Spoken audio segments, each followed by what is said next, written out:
Bismillahirrahmanirrahim. Today the topic of our discussion is vector, types of vectors and characteristics of vector. So first of all, definition of vector है कि vector is a vehicle that is used to transfer genetic information such as DNA from donor organism to the recipient organism. So एक ऐसा vehicle है जिससे क्या होता है कि DNA सीक्वेंस को एक ऑर्गेनिज्म से दूसरे ऑर्गेनिज्म में ट्रांसफ़र किया जाता है, जैसा कि यहाँ पे एग्जांपल दिया है बैक्टीरियोफेज. सो बैक्टीरियोफेज एक वायरस है जो कि एज अ वेक्टर काम करता है.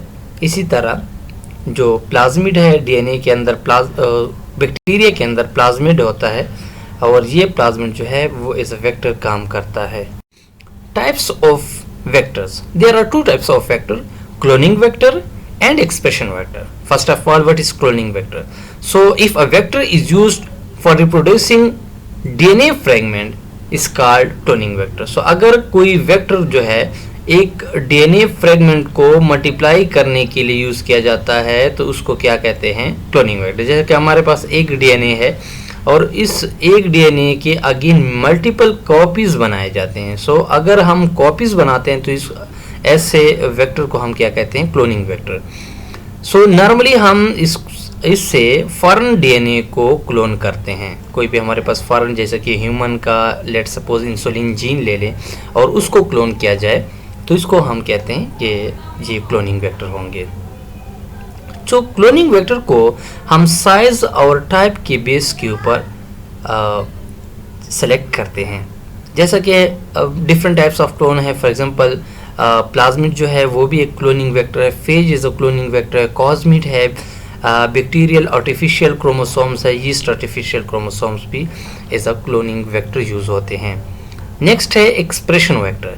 सो expression vectors are used for expressing certain genes in DNA fragment. It is called expression vector.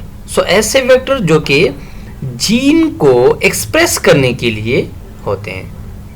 जैसा कि नॉर्मली हमने कहा कि अगर वो जीन को जस्ट मल्टीप्लाई करे तो उसको हम नाम देंगे क्लोनिंग वेक्टर. अगर मल्टीप्लिकेशन के बाद मल्टीप्लाई भी करता है और मल्टीप्लिकेशन के बाद उसको एक्सप्रेस भी किया जाता है, मतलब उनके प्रोटीन्स भी बनाए जाए, तो इनको कहते हैं expression vector.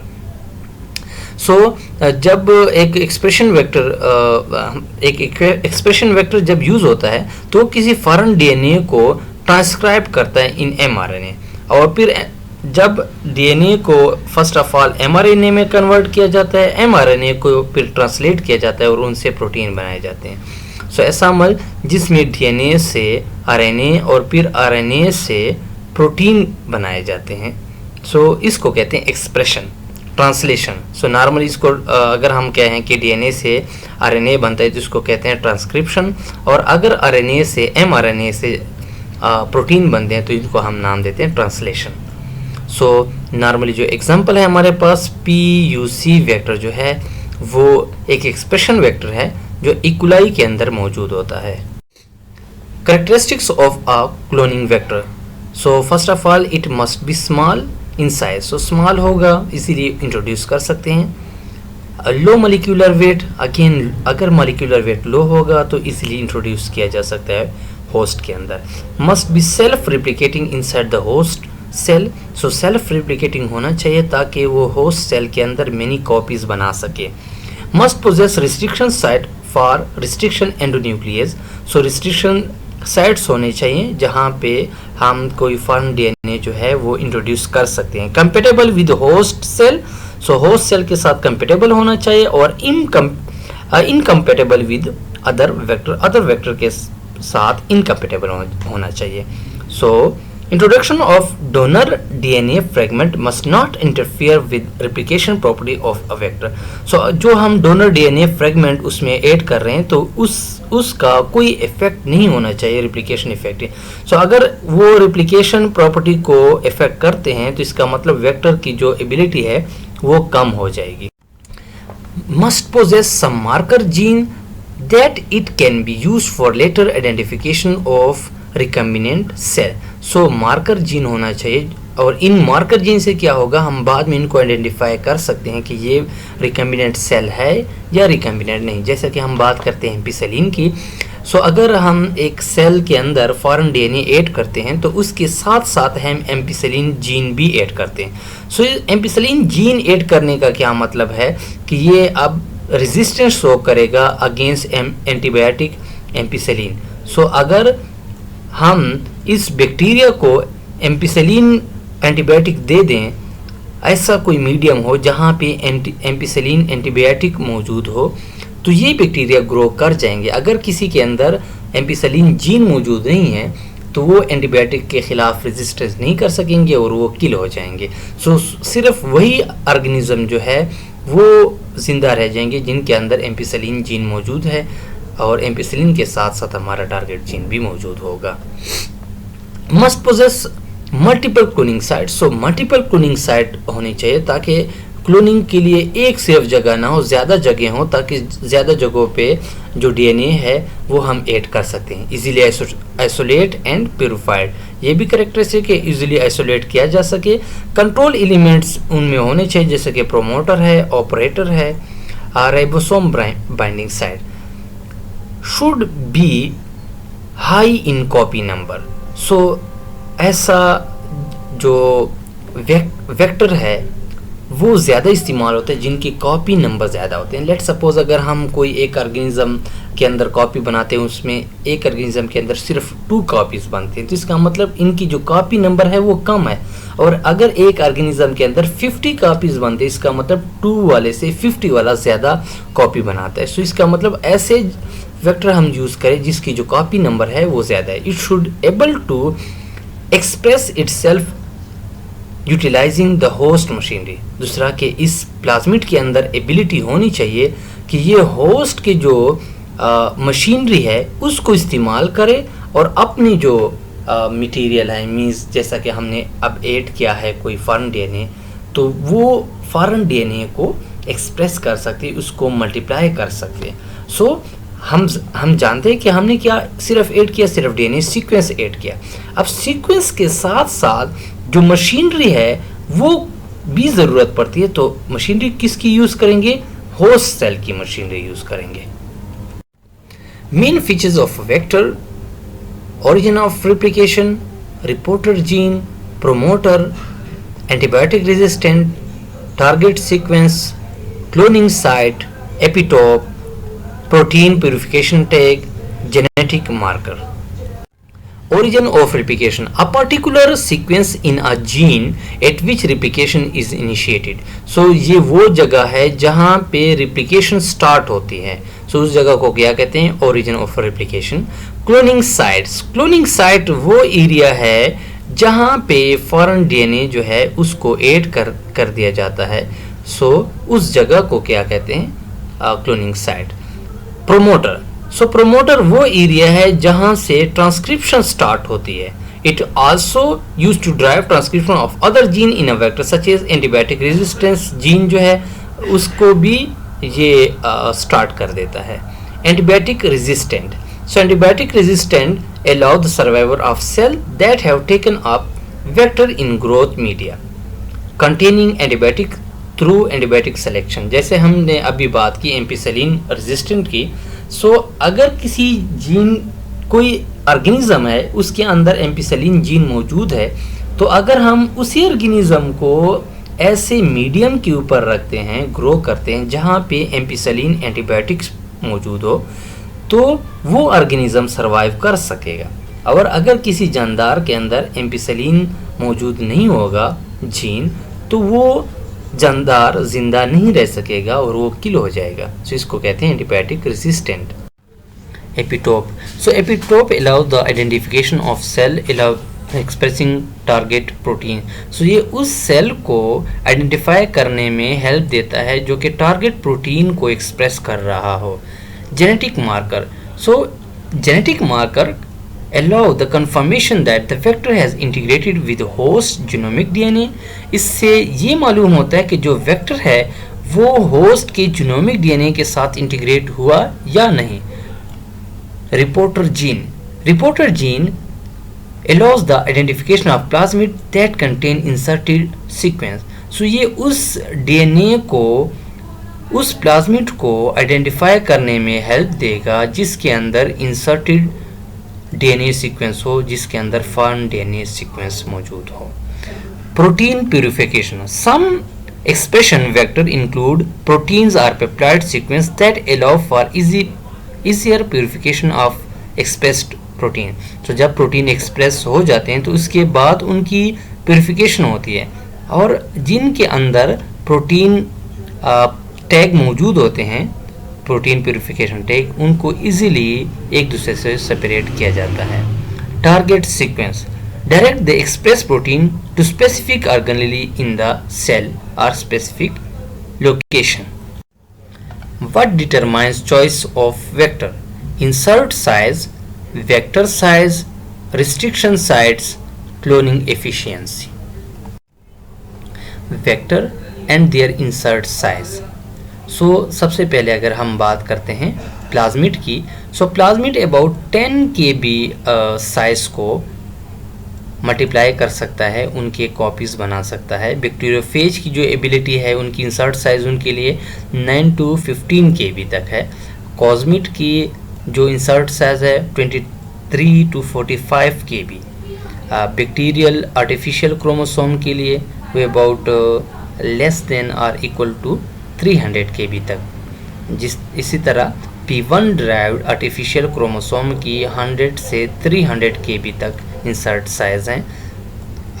Yeast artificial chromosome के लिए 100 to 3000 kb के तक उनका इंसर्ट साइज है. मतलब इतनी लंबी सीक्वेंस उनके अंदर मल्टीप्लाई कर सकते हैं.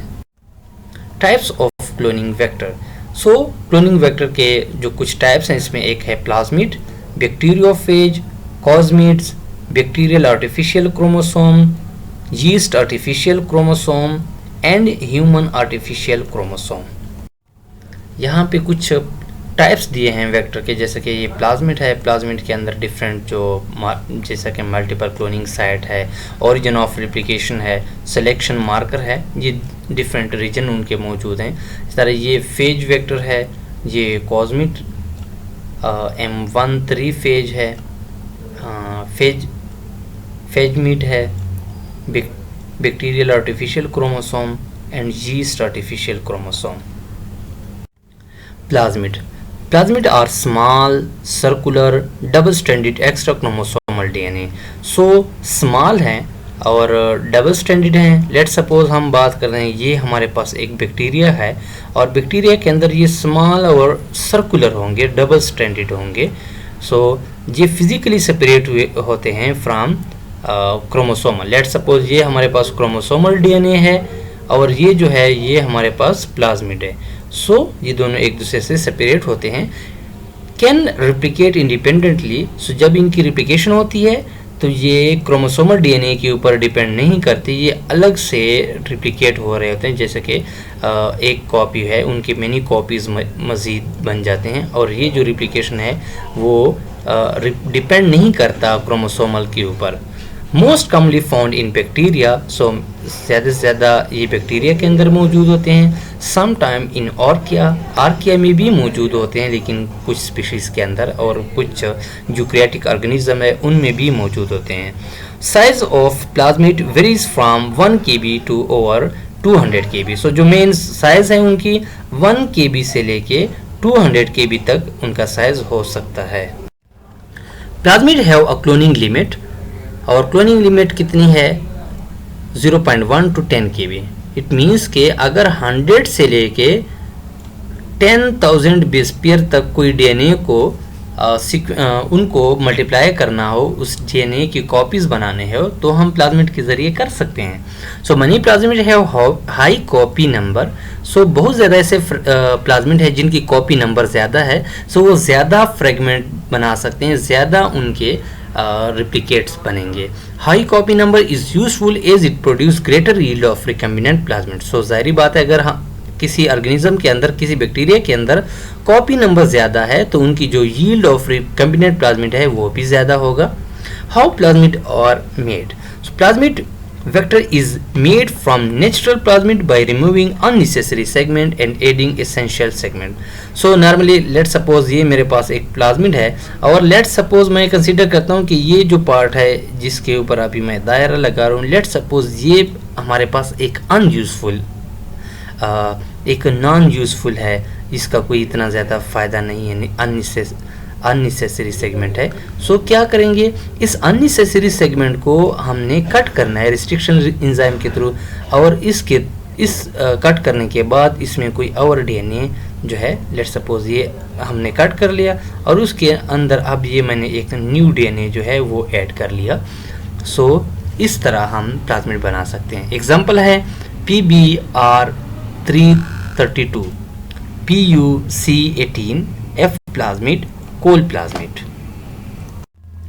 फर्टिलिटी प्लाज्मिड जिसको हम F प्लाज्मिड भी कहते हैं, इसके अंदर ऐसे जीन्स मौजूद होते हैं जो कि जीन्स को अलाउ करते हैं to transfer from one cell to another cell through conjugation. So एक सेल से दूसरे सेल के अंदर कंजुगेशन के थ्रू जीन जो है वो ट्रांसफ़र होते हैं. एग्जांपल है इनकी F प्लाज्मिड. दूसरा है कोल प्लाज्मिड. कोल प्लाज्मिड के अंदर ऐसे जीन्स मौजूद होते हैं जो कि बैक्टीरियोसिन प्रोड्यूस करते हैं. बैक्टीरियोसिन जो है वो असल में प्रोटीन्स होते हैं जो कि अदर बैक्टीरिया को किल करने के लिए यूज़ होते हैं, जैसा कि कोल E1 जो कि इकोलाई के अंदर मौजूद होता है. Resistance plasmid. Resistance plasmid contain genes that help the bacteria cell defend against factors such as poison and antibiotics. So resistance gene जो है वो बैक्टीरिया को पॉइजन और एंटीबायोटिक्स के खिलाफ रेजिस्टेंस प्रोवाइड करते हैं, सो उनको प्रिवेंट करते हैं, जैसे कि RP4 जो सुडोमोनास के अंदर मौजूद है. Degradative plasmid. डिग्रेडेटिव प्लाज्मिड जो है वो नेचुरल अकरिंग कंपाउंड को डाइजेस्ट करने के लिए यूज़ होते हैं. तो इसमें ऐसे जीन्स मौजूद होंगे जो कि नेचुरल कंपाउंड को ब्रेक करने के लिए यूज़ होते हैं. जैसा कि हम अगर बात करते हैं ज़ाइलिन जो है, तो ज़ाइलिन के लिए ऐसे इंजाइम मौजूद होंगे जो कि ज़ाइलिन को डाइजेस्ट करेंगे. इस तरह टोलिन को डाइजेस्ट करने के लिए भी कुछ इंजाइम मौजूद होंगे. सो उनके अंदर ख़ास कुछ स्पेशल टाइप्स ऑफ इंजाइम होंगे जो कि स्पेसिफिक कंपाउंड को ब्रेक करते हैं. Virulence genes. So virulence genes क्या होते हैं? When a virulence plasmid is inside the bacterium, it convert that plasmid into the pathogen which is an agent of antigen. So normally virulence gene एक normal bacteria को virulent बना देता है. Sizes of representative plasmid. So कुछ representative plasmid हैं, जैसा कि ये हमारे पास प्लाज्मिड है जैसा कि PBr345. उनकी जो न्यूक्लियोटाइड लेंथ है 0.7 और मॉलिक्यूलर वेट 0.46 है और इसको इक्विलाई से लिया गया है. इसी तरह अगर हम बात करें F प्लाज्मिड तो उसकी जो न्यूक्लियोटाइड लेंथ है वो 95 है और मॉलिक्यूलर वेट 63. और इसके बाद जो इनको किस ऑर्गेनिज्म से लिया गया है? इकोलाई. सो अदर है copy number of plasmid. Different plasmid के डिफरेंट कॉपी नंबर होते हैं. जैसा कि अगर हम बात करें F प्लाज्मिड, सो F प्लाज्मिड की जो कॉपी नंबर है वो 1 है. P1 प्रोफेज की भी कॉपी नंबर 1 है. इसी तरह RK2 की जो कॉपी नंबर है वो 4 to 7 है. इसी तरह PBr322 की जो कॉपी नंबर है वो 16 है.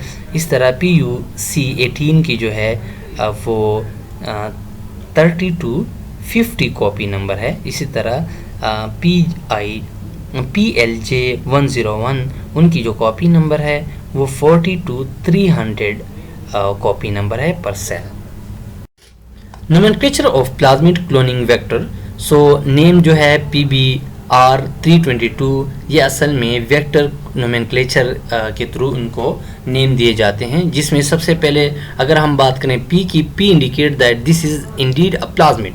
सो P का मतलब है कि ये एक प्लाज्मिड है. इस तरह BR का क्या मतलब है? BR का मतलब है कि ये उस लेबॉर्ट्री का नाम है जिस लेबॉर्ट्री में ये सबसे पहले कंस्ट्रक्ट किए जाते हैं. इसी तरह जो 322 है ये असल में उस नंबर को शो करता है जिस नंबर पे लेट सपोज अगर अभी जो है ये एक जीन जो है वो एक वेक्टर जो है उन्होंने तैयार कर लिया जिसको नाम उन्होंने 322 दिया। अगर इसके बाद तैयार करेंगे तो उसका नाम देंगे 323। अगर इसके बाद 23 के बाद एक और करेंगे तो उसको नाम देंगे 324। सो जिस लाइब्रेरी के अंदर उनको बनाया जाता है तो वो लाइब्रेरी के मुताबिक उनको नंबर दिए जाते हैं कि किस नंबर पे ये बनाया गया था। Why plasmid are good cloning vectors. सबसे पहले स्मॉल साइज है जिसको इजीली हम फिर मैनिपुलेट कर सकते हैं और आइसोलेट कर सकते हैं।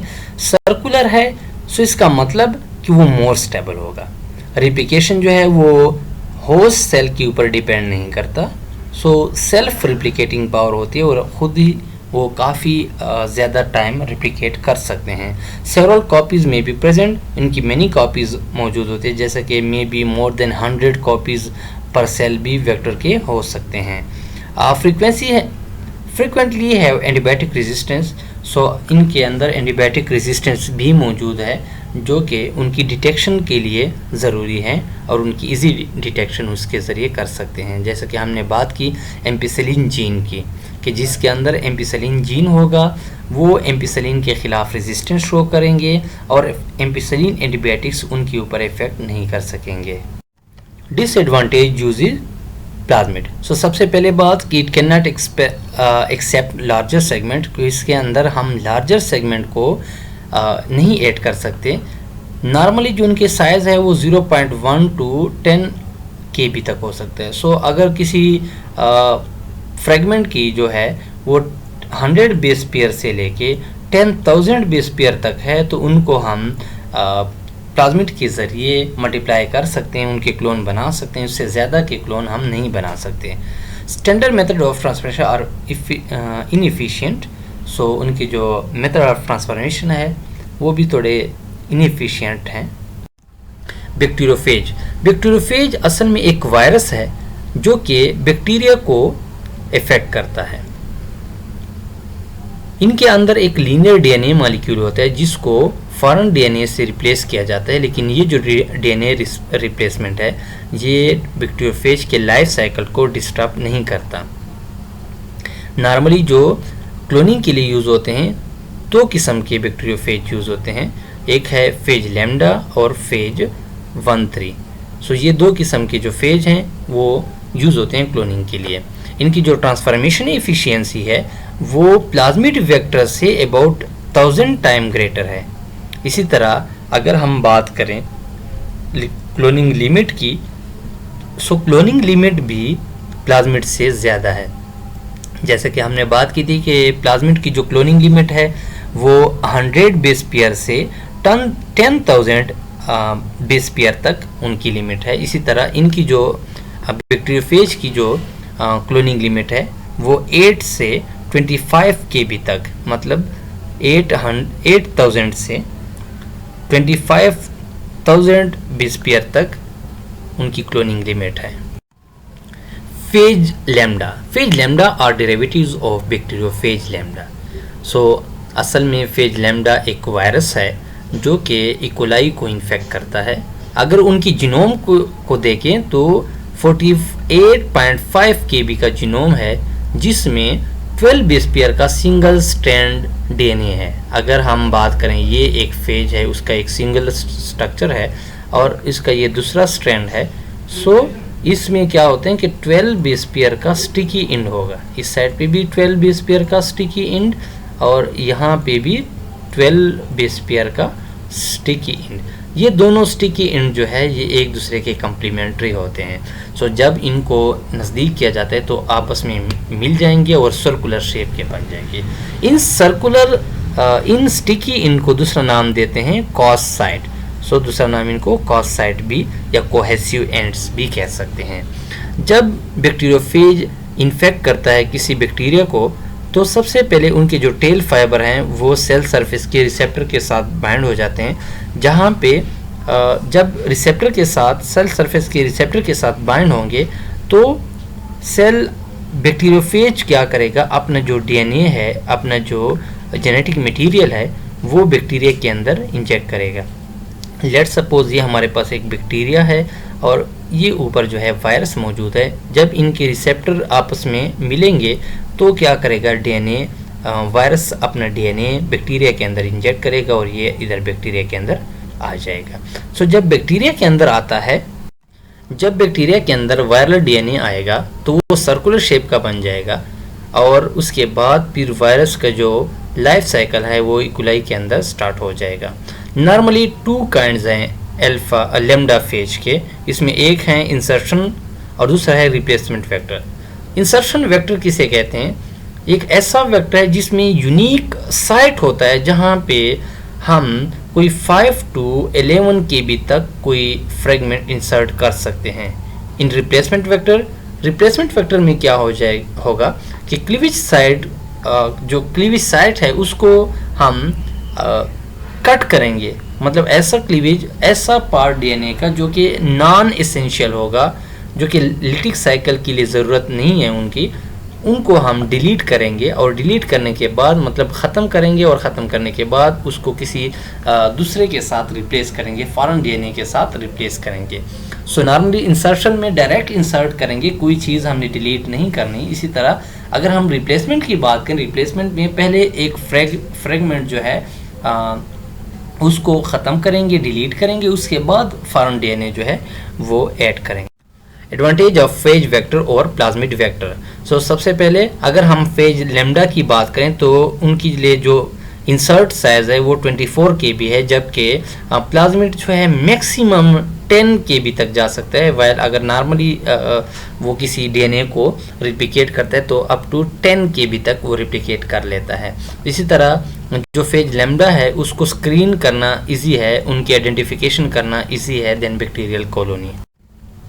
कॉस्मिड एक एक्स्ट्रा क्रोमोसोमल सर्कुलर डीएनए है जो कि प्लाज्मिड और फेज दोनों की खसूसियात रखता है।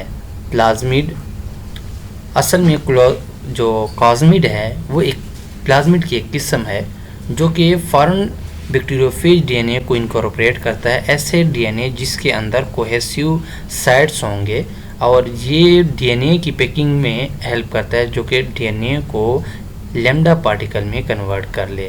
नॉर्मली अगर उनकी क्लोनिंग साइज़ देख लें सो अबाउट 25 to 45 KB तक किसी फ्रेगमेंट को क्लोन कर सकता है। और अगर किसी कॉस्मिड के अंदर अपना ओरिजिन ऑफ रेप्लिकेशन हो तो वो खुद रेप्लिकेट कर सकता है। They can also be packed in phase capsid which allows the foreign gene to be transferred into the cell by transduction. So ये पैक कर सकते into the phage capsid, इनको हम phage capsid में पैक कर सकते हैं which allows the foreign DNA, जो कि foreign gene को allow करेगा to be transferred into the cell. So जो कि foreign DNA जो है, foreign gene जो है वो cell के अंदर enter हो सकेगा with the help of transduction. Advantages. सबसे पहले अगर हम बात करें ट्रांसफॉर्मेशन एफिशिएंसी, सो इनकी जो ट्रांसफॉर्मेशन एफिशिएंसी है वो ज़्यादा है। Cloning limit up to 35 to 50 KB तक अगर लार्जर फ्रेगमेंट है तो इनको मल्टीप्लाई कर सकते हैं, उनकी क्लोन बना सकता है। Yeast artificial chromosome. So yeast artificial chromosomes are genetically engineered chromosome जो कि डिराइव्ड किए जाते हैं DNA of yeast Saccharomyces cerevisiae. असल में ये डीएनए लार्जर फ्रेगमेंट को भी कैरी कर सकते हैं जो कि अप टू 300 KB तक भी हो। और ट्रांसफॉर्मेशन एफिशिएंसी इनकी लो है और इनके जो ओरिजिन ऑफ रेप्लिकेशन है वो बैक्टीरियल ओरिजिन ऑफ रेप्लिकेशन होते हैं। ये बोथ बैक्टीरिया और यीस्ट जो है दोनों को एज अ होस्ट यूज़ करते हैं। लेट सपोज हमारे पास ये टारगेट डीएनए है और ये हमारे पास यीस्ट आर्टिफिशियल क्रोमोसोम है। सबसे पहले हम क्या करते हैं, इनको ब्रेक करते हैं ख़ास इंजाइम्स के थ्रू जिनको हम नाम देते हैं बायोलॉजिकल सीजर रिस्ट्रिक्शन इंजाइम्स हैं। इन रिस्ट्रिक्शन इंजाइम के थ्रू इन दोनों को हम कट कराते हैं और कट करने के बाद लाइगेट करते हैं और फिर उनके अंदर जो फ्रेगमेंट है ये ऐड कर लेंगे। Bacterial artificial chromosomes, they are similar to the standard E. coli plasmid vector. So ये E. coli के plasmid vector की तरह होते हैं। They contain origin and genes encoding the ori binding protein. So इसमें ऐसे जीन्स मौजूद होते हैं जो कि origin of replication binding protein को रिप्लिकेट करते हैं, जो कि प्लाज्मिड की रिप्लिकेशन के लिए ज़रूरी होते हैं। इनको नॉर्मली लार्ज प्लाज्मिड जैसा कि एफ प्लाज्मिड है, एफ प्लाज्मिड से इनको डिराइव्ड किया जाता है। इनकी जो कॉपी नंबर है वो 1 to 2 copies per cell. Usually insert size is 150 to 350 kb, accommodate much larger sequence without risk of rearrangement। सो इसमें रीअरेंजमेंट के रिस्क के अलावा रीअरेंजमेंट के रिस्क का रिस्क भी मौजूद नहीं होता, और इस लार्ज फ्रेगमेंट को भी वो एकोमोडेट कर देता है। Preferred for different kind of genetic studies of inherited और इन्फेक्शियस डिजीज। सो इससे हम क्या करते हैं, नॉर्मली अगर किसी जेनेटिक स्टडी को इनहेरिटेड डिजीज़ को हमने चेक करना है या कोई इन्फेक्शियस डिजीज़ है तो उसको चेक करना है, तो उनके लिए यूज़ किया जाता है। Human artificial chromosome.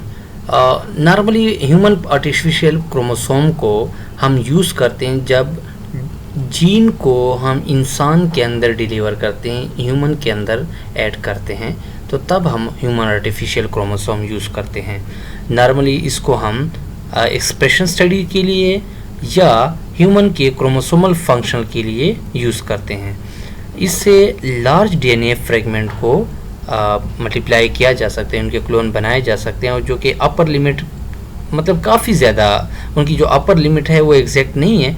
सो जितना आप चाहें तो उसके अंदर आप किसी भी फॉरेन डीएनए को ऐड कर सकते हैं।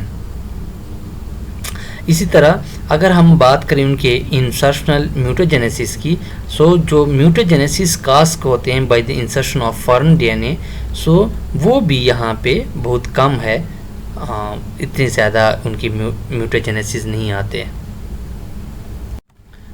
Retroviral genome. So retroviral genome जो है असल में आरएनए है। रेट्रोवायरस ऐसी क्लास है वायरस की जो कि आरएनए वायरस है, जिनके जीनोम आरएनए से बने होते हैं, और ये एल्टर्ड या न्यू जीन को ह्यूमन या एनिमल के अंदर इंट्रोड्यूस करने के लिए यूज़ होते हैं। सबसे पहले वायरल डीएनए जो है उसको कन्वर्ट किया जाता है डीएनए में। सो हमारे पास आरएनए होगा, आरएनए को किस में कन्वर्ट करेंगे, डीएनए में। इस अमल के लिए एक ख़ास एंजाइम की ज़रूरत पड़ती है जिसको नाम देते हैं रिवर्स ट्रांसक्रिप्टेज एंजाइम। इसके बाद जब आरएनए को डीएनए में कन्वर्ट किया जाता है, उसके बाद फिर उसको होस्ट जीनोम के अंदर इंट्रोड्यूस कराया जाता है। सो जो भी म्यूटेटेड या फॉर्म जीन है उसको हम रेट्रोवायरल जीनोम के अंदर ऐड करेंगे, फिर वो रेट्रोवायरल जीनोम के थ्रू किसी भी होस्ट के अंदर उसको ऐड करते हैं, इंसर्ट करते हैं। नॉर्मली इसको हम ऑन्कोजेनेसिस ऑन्कोजीन्स जो है उनके लिए यूज़ करते हैं। ऑन्कोजीन्स असल में क्या होते हैं, these are the mutated genes that contribute to the development of cancer. So oncogenes ऐसे जीन्स होंगे जो कि कैंसर काजिंग है, जिनके अंदर म्यूटेशन आ गई हो और म्यूटेशन के बाद उसके अंदर कैंसर पैदा हो, ऐसे जीन्स को हम क्या कहते हैं, ऑन्कोजीन। सो इससे हम इंसान के ऑन्कोजीन्स और दूसरे जो जीन्स हैं उनकी स्टडी के लिए यूज़ करते हैं। Isolation of DNA to be cloned. DNA is either enzymatically fragmented, या तो उनको रिस्ट्रिक्शन एंजाइम के थ्रू फ्रेगमेंट उनके किए जाते हैं, या डायरेक्टली जो कॉपी ऑफ डीएनए है उनसे उनको यूज़ किया जाता है, या मे बी जीन बैंक से डीएनए को लेते हैं और उनको यूज़ करते हैं। सो जो कॉपी ऑफ डीएनए हम यूज़ करते हैं जो नॉन फंक्शन के होंगे, वो असल में mRNA से डायरेक्ट यूज़ होते हैं। mRNA की जो सीक्वेंस है वो एज अ टेम्पलेट यूज़ करते हैं और उससे कॉपी ऑफ डीएनए बनाते हैं। Preparation of copy of DNA. Complementary DNA या कॉपी ऑफ डीएनए को कैसे प्रिपेयर किया जाता है, सबसे पहले एक अमल है जिसको हम रिवर्स ट्रांसक्रिप्शन कहते हैं। इस अमल से क्या करते हैं कि mRNA को डायरेक्टली कन्वर्ट किया जाता है इनटू डीएनए। सो जब डीएनए में कन्वर्ट करते हैं तो इस डीएनए में सिर्फ एक्सॉन होते हैं, इंट्रॉन मौजूद नहीं होगा। ज़ाहिरी बात है, जब हम बात करते हैं mRNA की तो उसकी पोस्ट ट्रांसक्रिप्शनल मॉडिफिकेशन होती है जिसमें इन इंट्रॉन्स को रिमूव किया जाता है। जब इनको रिमूव करेंगे तो सिर्फ एक्सॉन मौजूद होंगे और एक्सॉन के अंदर कोड होता है, एक प्राइमरी सीक्वेंस होता है जो कि प्रोटीन को कोड करते हैं। सो इस वजह से जो कॉपी ऑफ डीएनए है वो नॉर्मली प्रोटीन की जीन फंक्शन के लिए यूज़ होता है, प्रोटीन की सीक्वेंस के लिए भी यूज़ होता है या जीन के फंक्शन के लिए यूज़ होता है। Construction of cDNA library, isolation of mRNA, सबसे पहले mRNA की आइसोलेशन करेंगे, उसके बाद उनका फर्स्ट स्ट्रैंड बनाएंगे, फिर उसके बाद सेकेंड स्ट्रैंड बनाएंगे कॉपी डीएनए को, फिर उस cDNA को किसी वेक्टर के अंदर इंसर्ट करेंगे और उसके बाद cloning of copy of DNA करेंगे, मतलब उनको क्लोन कराएंगे। लेट सपोज हमारे पास ये mRNA है, mRNA को सबसे पहले कन्वर्ट किया जाता है कॉपी ऑफ डीएनए में। एक ख़ास एंजाइम की ज़रूरत पड़ती है जिसको हम नाम देते हैं रिवर्स ट्रांसक्रिप्टेज एंजाइम। ये एंजाइम क्या करते हैं, mRNA को कॉपी ऑफ डीएनए में कन्वर्ट करते हैं। फिर इसके बाद उनकी रिप्लिकेशन होगी, रिप्लिकेशन के बाद डबल स्ट्रैंड जो डीएनए होगा, जो अब कॉपी ऑफ डीएनए है, उसको वेक्टर के अंदर इंसर्ट करते हैं। सो जब वेक्टर के अंदर इंसर्ट करेंगे उसके बाद हम इनको नाम देंगे रिकम्बिनेंट डीएनए। रिकम्बिनेंट डीएनए किसे कहते हैं, एक ऐसा डीएनए जिसमें 2 और more than 2 types of organism के डीएनए मौजूद हो। तो इसके बाद फिर इस वेक्टर को इस रिकम्बिनेंट डीएनए जिसको अब नाम देते हैं वेक्टर, इसको हम इकोलाई के अंदर इंसर्ट करेंगे और फिर उसके बाद उनको मल्टीप्लाई करते हैं।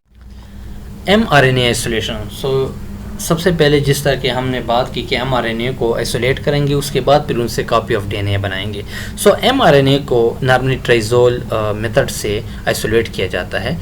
हम जानते हैं कि मोस्ट यूकैरियोटिक mRNA जो है वो पॉली एडिनेटेड है, मतलब उसके अगर हम देख लें ये mRNA है, इसके 5 एंड के ऊपर कैप होता है, जबकि हमें पता है कि जो 3 एंड है उसमें पॉली ए टेल है। इसमें मेनी पॉली ए टेल मौजूद होते हैं। पॉली ए टेल के अपोजिट एक कम्प्लीमेंट्री स्ट्रक्चर टी मौजूद होता है। हम एक सेलुलोज मैट्रिक्स लेते हैं। लेट सपोज ये मेरे पास एक बीड है और इस बीड के साथ एक टेल मौजूद है, लेकिन ये टेल जो है वो टी टेल है और टी और ए, चूँकि मैसेंजर आरएनए पे ए टेल है और यहाँ बीट्स के ऊपर टी टेल होगा, तो दोनों एक दूसरे के साथ कम्प्लीमेंट्री होंगे और ये एक दूसरे से बाइंड कर जाएंगे। इसके बाद हमने वाश करना है, इस कॉलम के अंदर डालना है, कॉलम के अंदर हमने वाश करना है। सिर्फ और सिर्फ mRNA जो है वो ऊपर इस कॉलम के अंदर रह जाएंगे और जो बाकी राइबोसोमल आरएनए है और ट्रांसफ़र आरएनए जो है वो रिमूव हो जाएंगे। mRNA क्यों रहेगी अंदर, क्योंकि उनके अंदर जो पॉली ए टेल है वो हाइब्रिडाइज हो जाता है ओलिगो डी चेन के साथ। सिर्फ और सिर्फ राइबोसोमल आरएनए और ट्रांसफर आरएनए जो है वो कॉलम से पास हो जाएंगे और mRNA जो है कॉलम के अंदर रह जाएंगे। इसके बाद हम pH के अंदर थोड़ी सी बहुत तब्दीली लेके आते हैं, चेंज लेके आते हैं। उस pH चेंज से क्या होगा, जब NaCl डालेंगे उनके अंदर जो एक बांड बना है उनके दरमियान वो बांड ब्रेक हो जाता है, मतलब उनके दरमियान जो इंटरेक्शन है उसको लूज़ कर देते हैं। लूज़ इंटरेक्शन के बाद हम क्या करते हैं, ऐड करते हैं डिस्टिल वाटर। जब डिस्टिल वाटर ऐड करेंगे जो बीड्स हैं वो अगेन ऊपर रह जाएंगे, या जो हमारे पास सेलुलोज मैट्रिक्स हैं वो ऊपर रह जाएंगे और जो mRNA है वो कलेक्ट कर लेते हैं, एक किसी भी ट्यूब के अंदर कलेक्ट कर लेंगे। Synthesis of first and second strand of copy of DNA. For cloning, mRNA must be converted into DNA before insertion into a suitable vector by using reverse transcriptase enzyme. ये तो हमने बात पहले की। A short oligo DT primer is annealed to the poly A tail on the mRNA, separation हो जाएगी और reverse transcriptase extend the 3 end of the primer using mRNA molecule as a template, producing a copy of DNA mRNA hybrid. जो हमारे पास mRNA बन जाएगा उसके बाद हमने एक कॉपी ऑफ DNA उनके जो कम्प्लीमेंट्री कॉपी ऑफ DNA बना लेनी है। कॉपी ऑफ DNA को फिर उससे रिमूव करना है, मतलब mRNA और कॉपी ऑफ DNA जो आपस में अब बन गए हैं उन दोनों को एक दूसरे से रिमूव करना है। अब रिमूव करने के लिए क्या करेंगे, आरएनएज H या अल्कलाइन हाइड्रोलेज यूज़ करेंगे। जब एक दूसरे के साथ रिमूव हो जाएंगे तो ऊपर mRNA है और नीचे जो है एक लेट सपोज हमने एक न्यू DNA बनाया, कॉपी ऑफ DNA।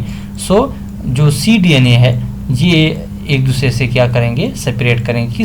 किस लिहाज से सेपरेट करेंगे, अल्कलाइन हाइड्रोलाइसिस के थ्रू। जब ये हाइड्रोलाइसिस होगा तो ये mRNA जो है अलग हो जाएगा और जो कॉपी ऑफ DNA वो अलग हो जाएगा। सो यहाँ पे जब mRNA सेपरेट हो जाएगा तो सिर्फ और सिर्फ cDNA रह जाएगा, जो कि single strand copy of DNA molecule होगा। सो इस cDNA के लिए कोई प्राइमर ज़रूरत नहीं होती, क्योंकि ये खुद ही प्राइमर जनरेट करते हैं, मतलब अपना ही जो एक स्ट्रक्चर है वो हेयर पिन बना लेता है, लूप शेप स्ट्रक्चर बना लेता है और उसको फिर कॉपी कर लेता है। This 3OH is required for synthesis of complementary strand. So जो 3OH है वो एक्ट करता है एज अ प्राइमर यूज होता है। सो single strand copy of DNA is then converted into double strand cDNA by either reverse transcriptase or E. coli DNA polymerase। और DNA polymerase के through जो single strand copy of DNA है उसको convert करेंगे double strand DNA में। सो double strand can be terminated trimmed with S1 nucleus. उसके बाद जब हमारे पास डबल स्ट्रैंड DNA आ गया, उसके बाद क्या करेंगे, S1 न्यूक्लियस के थ्रू उनके ब्लंट एंड्स बनाए जाएंगे, और जब ब्लंट एंड बनाए जाएंगे उसके बाद फिर उसको हम इंसर्ट करते हैं या लाइगेट करेंगे इनटू अ वेक्टर।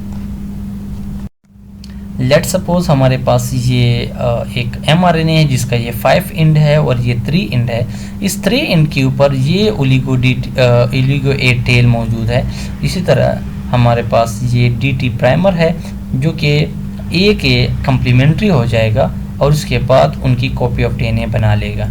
जो कॉपी ऑफ DNA बन जाएगी तो उसके बाद हमने इन दोनों को एक दूसरे से सेपरेट करना है, और सेपरेशन के बाद इनका जो 3 एंड है वो एक दूसरे के साथ हेयर पिन बना लेगा, जैसा कि ये हेयर पिन बन गया। हेयर पिन बनने के बाद ये जो हेयर पिन है ये एक्ट करेगा एज अ प्राइमर। सो इसको हम फिर यूज़ करते हैं फॉर प्राइमर सिंथेसिस के लिए। जब ये कंप्लीट कर देगा तो यहाँ पे ये अगेन ब्रेक हो जाएगा और 2 स्ट्रैंड हमारे पास बन जाएंगे। सो ये देखो, ये हमारे पास 3 प्राइम से 5 प्राइम और दूसरा 5 to 3 प्राइम एंड है। Modified blunt end copy of DNA for ligation into a vector to prepare single strand copy of DNA for cloning.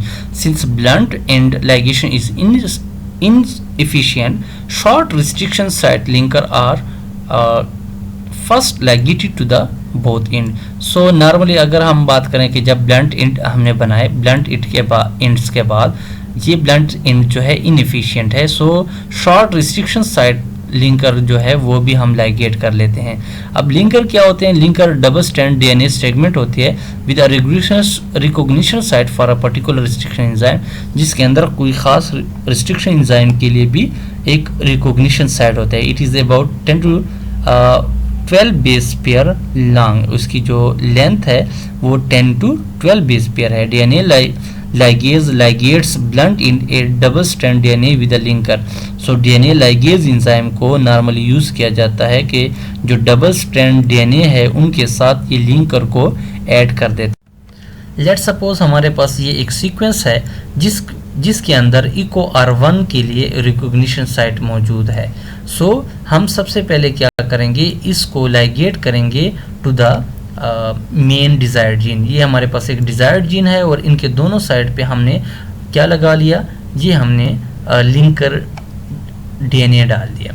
अब क्या करेंगे, हम EcoR1 के साथ इनको क्लीव करेंगे। अब हमें पता है कि EcoR1 के लिए जो स्पेसिफिक साइट है वो इस लिंकर DNA के अंदर मौजूद है। सो सबसे पहले अगर हम बात करें एक्युलाई की, तो एक्युलाई इस जगह को क्लीव करता है जहाँ पे G और A के दरमियान एक बांड है। लेट सपोज अगर हम बात करें इस जगह पे, सो इसमें G और A के दरमियान यहाँ पे जो है वो गैप है। सो AG इनको ब्रेक करेंगे। इसी तरह अगर यहाँ पे बात करें, सो ऊपर वाले स्टैंड पे ये G और A इस G और A को क्लीव कर लेंगे, तो दोनों साइड पे हमारे पास कुछ आ जाएंगे, ये कम्प्लीमेंट्री साइड्स जो होंगे कॉस साइड्स हो जाएंगे। अब ये कॉस साइड जो है, कोहेसिव साइड जो है वो क्या करेंगे, वो किसी और DNA या लिंकर DNA के साथ किसी और DNA के साथ लिंक हो सकते हैं। सो ये तो हमने डिज़ायर्ड जीन के साथ किया। इसी तरह अगर हमारे पास कोई EcoR1 जीन है, कोई और जीन है, तो हमने वेक्टर के साथ भी इसी EcoR1 के साथ क्लीव करना है और उस डिज़ायर जीन को भी इको R1 के साथ क्लीव करेंगे। जब दोनों को सेम के साथ क्लीव करेंगे तो उनके सेम कोहेसिव साइट्स आएंगे और वो एक दूसरे के कम्प्लीमेंट्री होंगे। Double strand DNA with linker at both ends are treated with restriction enzyme to generate sticky end। Sticky and तो हमने बना लिए। अब मेन मसला क्या आता है कि लेट सपोज अगर उस कॉपी ऑफ DNA के अंदर, उस cDNA के अंदर अपना रिस्ट्रिक्शन एंजाइम हो, तब क्या होगा? अगर उसके अंदर अपना रिस्ट्रिक्शन एंजाइम हो तो फिर इसका मतलब है कि वो तो दोनों जगह पे कॉपी ऑफ DNA को भी क्लीव कर देगा और जो लिंकर DNA है उसको भी क्लीव कर देगा। तो यहाँ पे इस मसले को हल करने के लिए क्या करते हैं, हम मिथाइलेज एंजाइम यूज़ करते हैं।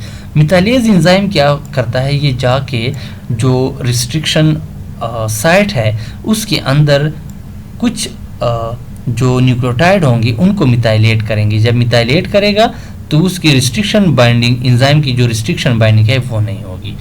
रिस्ट्रिक्शन एंजाइम की जो बाइंडिंग है वो प्रिवेंट करेगा। सो सिर्फ और सिर्फ जो लिंकर जीन है वहाँ पे सिर्फ जो रिस्ट्रिक्शन एंजाइम है वो एक्ट करेंगे, किसी और जगह पे एक्ट नहीं करेंगे।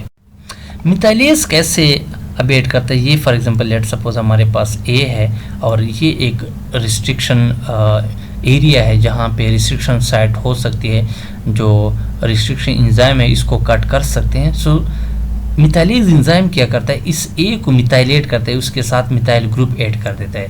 जब मिथाइल ग्रुप ऐड करेगा तो रिस्ट्रिक्शन एंजाइम जो है इको R1 उनकी एक्शन नहीं होगी और उनको क्लीव नहीं कर सकेंगे। Ligation of the digested double-strand DNA into a vector is the final step in the construction of cDNA library. So vector should be restricted with same restriction enzyme used for linker. So जो हम restriction enzyme use करते हैं vector के लिए वो हम use करेंगे linker के लिए भी, क्योंकि इनके फिर सेम कोहेसिव एंड्स आएंगे जो कि एक दूसरे के साथ बाइंड होंगे, एक दूसरे के कम्प्लीमेंट्री होंगे। E coli cells are transformed with the recombinant vector. So अब इकोलाई के अंदर रिकम्बिएंट वेक्टर जो है वो ऐड कर देंगे, इसके बाद उनकी लाइब्रेरी ऑफ प्लाज्मिड हम बना लेंगे। This clones contain cDNA corresponding to a particular mRNA। So इसके अंदर एक खास mRNA की एक खास सीक्वेंस होंगी, उनका एक कॉपी ऑफ DNA होगा, उनका एक सीक्वेंस होगा। cDNA are usually cloned in phage insertion vector। So normally जब हम cDNA बनाते हैं तो वो फेज की फॉर्म में यूज़ होते हैं। सो ये हमारे पास एक DNA लाइब्रेरी है। DNA लाइब्रेरी में ये हमारे पास एक mRNA है। mRNA को सबसे पहले हम कन्वर्ट करते हैं इनटू cDNA। जब cDNA कॉपी ऑफ DNA में कन्वर्ट करेंगे तो उसके बाद उसको लाइगेट करते हैं इनटू अ वेक्टर। वेक्टर में लाइगेट करने के बाद हम क्या करेंगे, इस वेक्टर को बैक्टीरिया के अंदर ऐड करेंगे। जब बैक्टीरिया के अंदर ऐड करेंगे तो इनको हम मल्टीप्लाई करते हैं, उनके मैनी सेल्स बना लेते हैं, तो फिर उनको स्टोर कर लेते हैं। तो इनको कहते हैं कॉपी ऑफ cDNA या cDNA library copy of DNA और complementary DNA। Overall process let's check कर लेते हैं तमाम। अब उनको एक उनकी समरी देख लेते हैं। सो सबसे पहले हमने क्या किया, mRNA को आइसोलेट किया। mRNA के अंदर एक पॉली ए टेल था जो कि हाइब्रिडाइज्ड हो जाता है विद ओलिगो DT प्राइमर। सो जब उनको हाइब्रिडाइज किया जाता है तो इसके बाद इनको ट्रांसक्राइब करते हैं इनटू द cDNA। cDNA के बाद दो स्टैंड बन जाएंगे। इन स्टैंड्स को एक दूसरे से अलग करते हैं, सेपरेट कर देते हैं। जब सेपरेट करेंगे तो हमारे पास एक सिंगल cDNA कॉपी आ जाएगी। इस सिंगल cDNA कॉपी को मज़ीद डुप्लिकेट किया जाता है।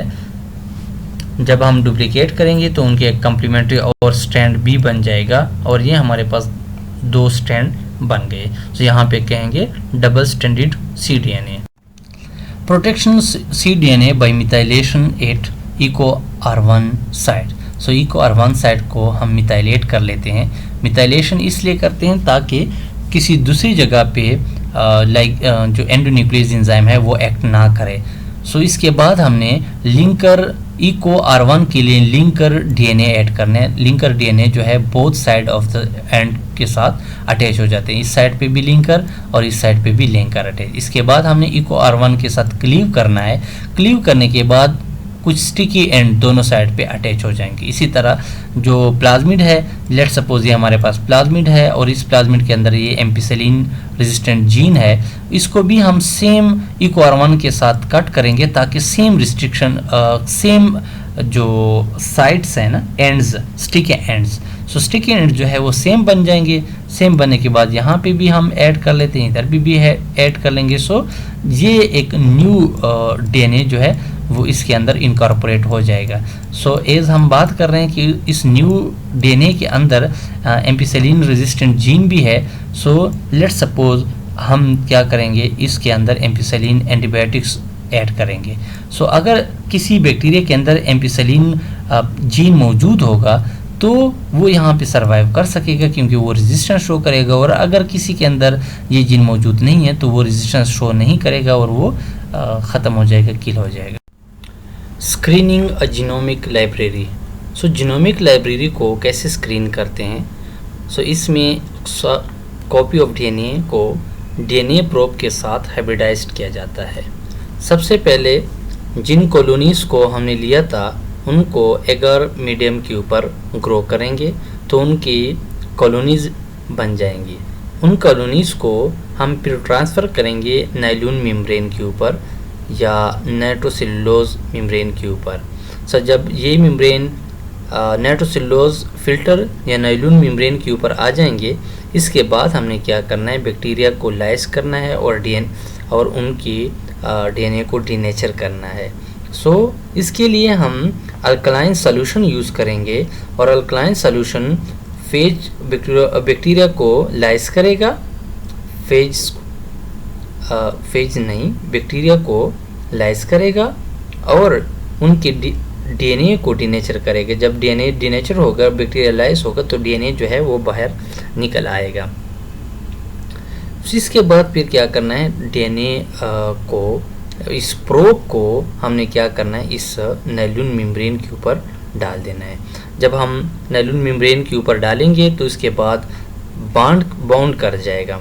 अब हमें पता है कि जो DNA प्रोब होते हैं वो कम्प्लीमेंट्री होंगे उस ख़ास सीक्वेंस के जो हमने उसके अंदर ऐड किया हुआ है। सो अगर वो कम्प्लीमेंट्री था तो वहाँ पे बाइंड कर जाएगा, अगर कम्प्लीमेंट्री नहीं था तो बाइंड नहीं होगा। हाइब्रिडाइजेशन के बाद हमने क्या करना है, उनको वॉश करना है। वॉश करने में जो अनबॉन्डेड प्रोब होंगे वो फिल्टर से निकल जाएंगे और जो बॉन्डेड होंगे वो वहाँ पे रह जाएंगे। सो इसके बाद क्या करेंगे, हाइब्रिडाइजेशन प्रोब को हम एक्सरे फिल्म के ऊपर देखेंगे। जब हम एक्सरेज के ज़रिए उनको चेक करेंगे सो उससे कुछ इस तरह की रेज निकलेंगे, कुछ कलर नज़र आएगा। अगर कलर आ गया तो इसका मतलब ये टेस्ट पॉजिटिव है। और इस लेट सपोज ये जो है ये वाली कॉलोनी है, सो जिस कॉलोनी से निकल आया था उस कॉलोनी को हम कहेंगे कि इस कॉलोनी के अंदर एग्जैक्ट वो फॉरेन जीन जो है वो मौजूद था। Applications of cDNA libraries. So सबसे पहले डिस्कवरी ऑफ नॉवल जीन, कोई न्यू जीन को डिस्कवर कर सकते हैं। In vitro study of gene function by cloning full length cDNA। So अगर हम एक जीन की फुल लेंथ cDNA मालूम करें तो उसके बाद उसकी इन विट्रो स्टडी कर सकते हैं। In vitro means outside the cell. Determination of alternative splicing in various cell type. So cell के डिफरेंट सेल टाइप्स के अंदर जो स्प्लाइसिंग है उसको भी मालूम कर सकते हैं। Used for the removal of various non coding region from the library. So DNA library के अंदर जो नॉन कोडिंग रीजन है उसको भी रिमूव कर सकते हैं। To study the expression of mRNA की एक्सप्रेशन को भी इसके ज़रिए स्टडी कर सकते हैं। Thank you.